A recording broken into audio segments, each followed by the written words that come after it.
Senator Whitehouse, you're now recognized. Thank you, Mr. Chairman. Mr. Gonzales, just before our little break, you indicated in describing your reason for visiting the stricken Attorney General in his hospital room was to alert him to the change in the Department of Justice view of the program at issue. And you testified that Attorney General Ashcroft, and these are the words that I wrote down, quote, authorized these activities for over 2 years. Is it your testimony under oath that Attorney General Ashcroft was read into and authorized the program at issue for 2 years prior to your visit to him in that hospital? I want to be very careful here because it's fairly complicated. What I can say is I'm referring to intelligence activities that existed for a period of over 2 years, and what we're asking the Department of Justice to do was, which they had approved, and what they had approved, I guess, is the point that I'm getting at. General you said Ashcroft, that Attorney yes. General Ashcroft yes. had authorized this program for over 2 years prior to that day. General Ashcroft had authorized these very important intelligence activities for a period of 2 years. We had gone to the Deputy Attorney General and asked him to reauthorize these same activities. But there are facts here. I want to be fair to everyone involved. They're complicated, and we have had discussions in the Intel committees about this issue, trying to be as forthcoming as we can. Let me just say, I believe everyone acted in good faith here. All the lawyers worked as hard as they could to try to find a way forward, the right solution. But yes, I mean, the view is that these activities had been authorized. We informed by Attorney General Ashcroft. By Attorney General Ashcroft. But there are additional facts here that I want to be fair, and it's complicated. I'm just trying to nail that one fact down. Well, I'm not trying to I'm not sure that I'm not sure I can give you complete comfort. I'm not sure I want to give you complete comfort on that point out of fairness to others involved in what happened here. I want to be very fair to them. But what we were talking about... Well, why not just be fair to the truth? Just be fair to the truth and answer the question. Was Attorney General Ashcroft read into, and did he approve, the program at issue from its inception? General Ashcroft was read into these activities and did approve these activities. Beginning when? From the very beginning, I believe from the very beginning. All right. But, well, that's all again, right. it's very complicated, and I want to be fair to General Ashcroft and others involved in this, and it's hard. It's hard to describe this in this open setting. We have discussed it in the Intel committees in terms of exactly what happened here, but I can't get into some fine details, quite frankly, because I want to be fair to General Ashcroft.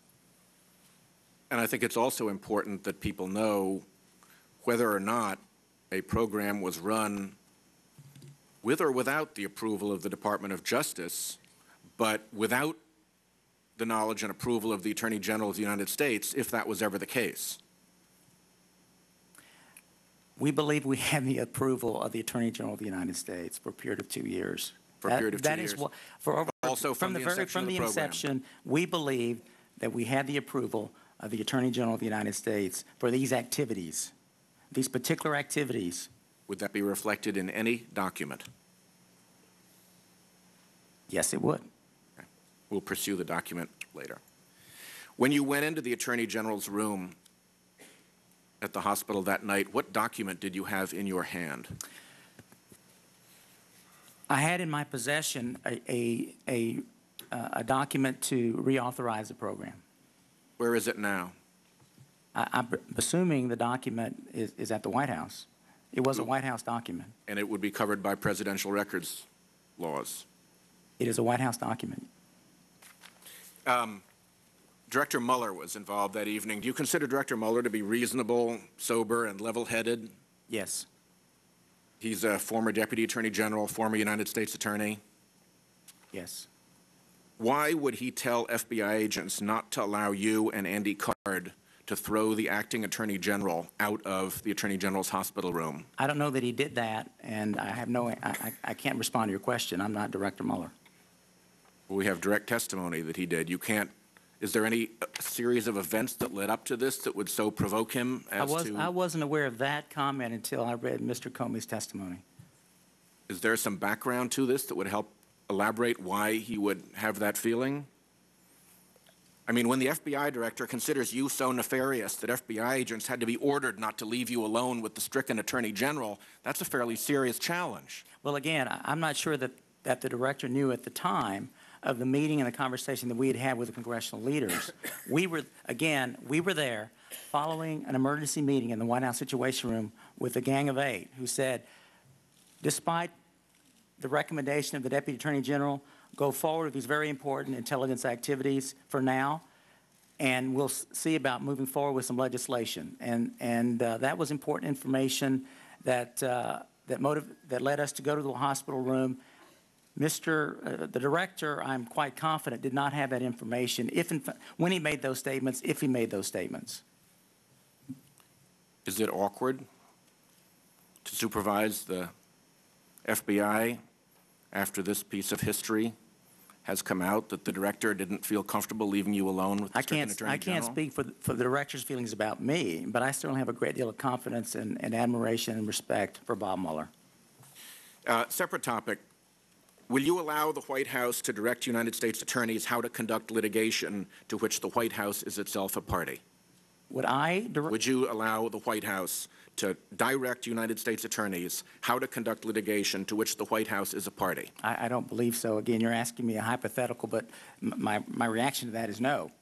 Is there any matter that the Department of Justice is involved in which you would allow the Department of Justice to agree to the investigative terms set by the White House for this committee? No transcript, closed-door interviews, one round of questions only, and then never more. Is there any matter in the department's jurisdiction where you would allow your lawyers to subject themselves to that kind of a restriction in doing their duties? You know, I can't answer that question. I mean, I don't know. There may be a matter, but I don't know. I don't know. Can you think of one? Again, I mean, I could probably think of one. So where you would allow your lawyers to be subject to those restrictions? Senator, again, you're asking me, is it possible? I'd say virtually anything is possible, but obviously that's something we'd have to look at. My time has expired, Mr. Chairman. Thank you very much, Senator Whitehouse.